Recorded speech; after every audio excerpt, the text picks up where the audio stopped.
So how do you build a $100 million brand that feels less like a giant corporation and more like, a community?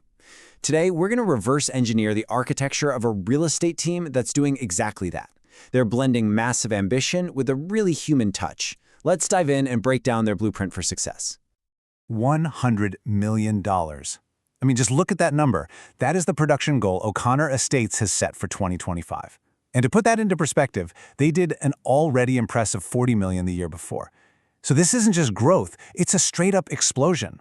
But the real story, the one we're here for, isn't the number itself. It's the how. How in the world are they doing it? And this quote from the founder, Claire O'Connor, this is everything. This is the key. Strategy meets soul. It's this incredible idea that spreadsheets and spirit, business and heart, they aren't enemies. They're two sides of the very same coin. This one philosophy, right here, is the foundation for absolutely everything they do. Okay, so what is the actual blueprint? How do you take that soulful personal touch and scale it up to a $100 million level without losing what makes it special?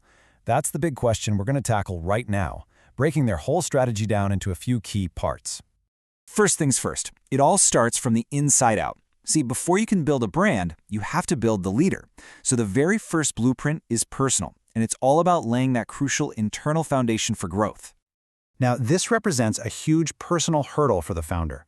Claire O'Connor fully admits she's naturally an introvert, drawn to solitude, that's her comfort zone. But she had this realization that to build her business, she had to step into the growth zone. And for her, that meant getting visible and starting to say yes to things, even when, and especially when, they felt uncomfortable. And this gets right to the heart of that personal shift. It wasn't about pretending to be an extrovert. No, it was about trusting her own gut, her own instincts. This idea of betting on yourself, of listening to that little voice inside, even when it's pushing you towards something scary, well, that became the cornerstone of her success. So we can actually boil her journey down into a process that any of us can use. First, lean into your intuition, that gut feeling. Second, you have to consciously embrace the discomfort that comes with it. And third, when an opportunity pops up that feels right, but also kind of terrifying, don't overthink it. Just say yes. It's such a simple formula, but wow, is it powerful for breaking through your own limits.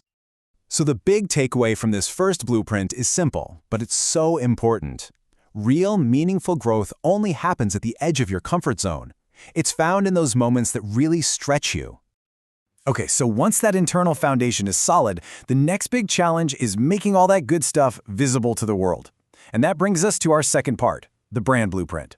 This is all about building that external identity that people can see and connect with. This is where that whole strategy meets soul thing gets very, very real.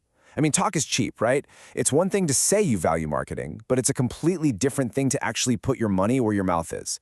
Claire's point is that where you spend your money is the clearest signal of what you truly care about. And here's what that investment looks like in the real world. They didn't just boost a few posts on social media. No way. They built a professional team, a head of brand to make sure the experience is consistent, a social media manager to bring the personality to life every single day, and a copywriter to actually craft the story. Each one of these hires was a deliberate move to make the brand's soul tangible. And this right here, this sums up the whole mindset shift you have to make. Marketing, great design, a talented copywriter, these are not just expenses on a budget. They are investments in your single most valuable asset, your brand. And that investment, it pays off big time over the long haul, all thanks to consistency. This little timeline tells such a powerful story. A client buys a $2 million home today, but with years of consistent, amazing service, they become the client buying a $10 million home down the road. It's that period in the middle, that consistent, high-quality service, no matter the price point, that makes all the difference. And this just drives that point home perfectly. It's not about who you take to fancy lunches. It's about who actually does the work, showing up, being available, and just delivering excellence every single time. That's what builds the kind of trust that creates clients for life. All right, so you've got the personal foundation. You've got a strong brand identity. But a brand is only as good as the people who deliver on its promise, right? So how do you scale that magic with a team? That brings us to our third part, the team blueprint. This is rule number 1 for scaling with soul. As you grow, clarity is kindness. Ambiguity and confusion are the enemy of growth.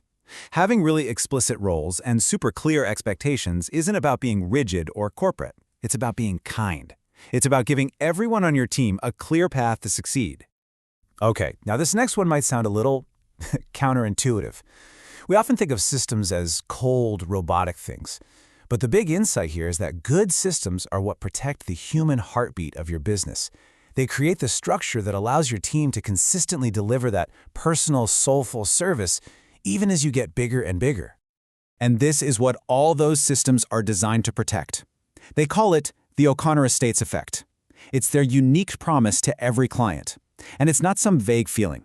It's a specific commitment to being available, to showing up, and to relentlessly focusing on the client's goal. The systems make sure every single client gets this exact experience every time.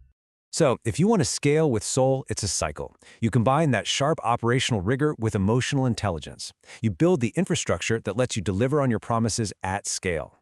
You have to celebrate your people, the big wins and the quiet contributions. And you constantly check to make sure your systems are making your values louder, not silencing them. So, when you put all of these pieces together, the personal foundation, the visible brand, and the soulful team, what have you actually built? You've built more than a business. You've built something that lasts. You've built a legacy. And in the end, it all comes back to this guiding mission. This isn't just about closing deals or making money. It's about connecting people to places that feel like a true reflection of who they are. It's a purpose that elevates the work way beyond just numbers and commissions. And that leaves us with one final, and I think most important question to think about. Whether you're working on your own or leading a growing team, it's worth asking yourself, what is the soul of your business? And what kind of architecture are you building to protect it?